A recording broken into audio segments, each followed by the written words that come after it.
আছেন? আশা করি আল্লাহর অশেষ রহমতে খুব ভালো আছেন। তো আজকের সকালের একটা নাস্তা নিয়ে আসলাম, একেবারে সহজ এবং সিম্পল একটা রেসিপি। সেটা হলো আলু দিয়ে ভাত ভাজি। লেফটোভার ভাত তো থাকেই আমাদের বাসায়, তো ওই ভাতটা সকালের নাস্তার জন্য আলু দিয়ে ভাজি করব। এর জন্য এই যে আমি একটা ফ্রাই প্যান বসাই দিছি। প্রথমে দিয়ে দিব আমি 2 চামচ তেল। বিসমিল্লাহির রহমানির রহিম দিয়ে দিলাম।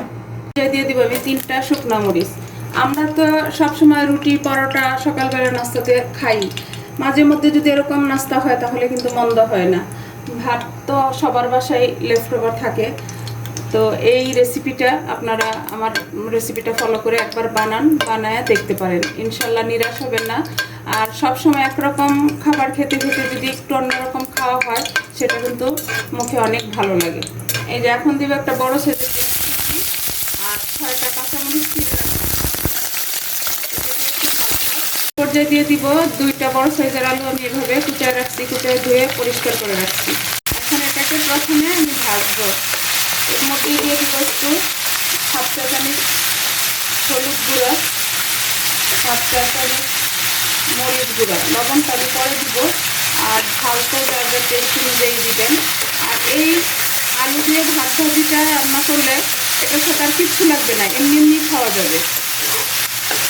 আমি 50% ভাজবো, ভাজার পরে আমি ভাতটা দিব। আর এখন আমি লবণটা দিয়ে দিব। প্রথমে লবণটা দিলে হয় কি, আলু থেকে পানি ছেড়ে দিবে। এখানকার আলুটা কিন্তু নরম, এই কারণে আমি পরে দিলাম লবণটা।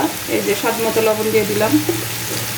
এখন এই যে আলুটাও 50% ভাজা হয়ে গেছে, দেখেন মাশাআল্লাহ, দেখতেই কিন্তু বোঝা যাচ্ছে। এখন এই পর্যায়ে আমি এই যে এখানে 2 কাপ ভাত ছিল, ভাতটা দিয়ে দিব। এই ভাতটাকে আমি ভালোভাবে আলু আর ভাত চুলার আঁচটা মিডিয়াম করে নেড়ে চেড়ে ভাজবো। এই যে দেখেন মাশাআল্লাহ, অনেক সুন্দর একটা ফ্লেভারও চলে আসছে। আর বাচ্চারা তো আলু পেলে আর কিছু লাগে না, তো সকালের নাস্তায় কিন্তু এটা বাচ্চাদেরকেও দিতে পারেন। দেখেন একেবারে অল্প সময়ের মধ্যে কিন্তু আমার সকালের নাস্তাটা রেডি হয়ে গেল। রুটি বানানোর ঝামেলা রইল না। এখন এই পর্যায়ে দিয়ে দিব একটু বেশি করে আমি ধনেপাতা, 1 কাঠির হাফ ধনেপাতা কিছু করে নিচ্ছি। একটু বেশি ধনেপাতা দিলে ভালো লাগবে। এখন এটাকে আমি মিক্স করবো, করে তারপর নামাই নেব। হয়ে গেল আমার লেফট ওভার ভাত বা বেঁচে যাওয়া ভাত আলু দিয়ে ভাজা। এই যে আলু দিয়ে ভাত ভাজাটা দেখেন মাশাআল্লাহ, দেখতেও কিন্তু অনেক সুন্দর লাগতেছে। এই যে দেখেন হয়ে গেল আমার বেঁচে যাওয়া ভাত বা লেফট ওভার ভাত আলু দিয়ে ভাজা। সকালের নাস্তায় আলু দিয়ে ভাত ভাজাটা কার কার পছন্দ হয় প্লিজ আমাকে জানাবেন। তো আজকে একেবারে সিম্পল একটা সকালের নাস্তা আপনাদের সাথে আমি শেয়ার করলাম। আলু দিয়ে ভাত ভাজা রান্না করা আমার শেষ হয়ে গেল।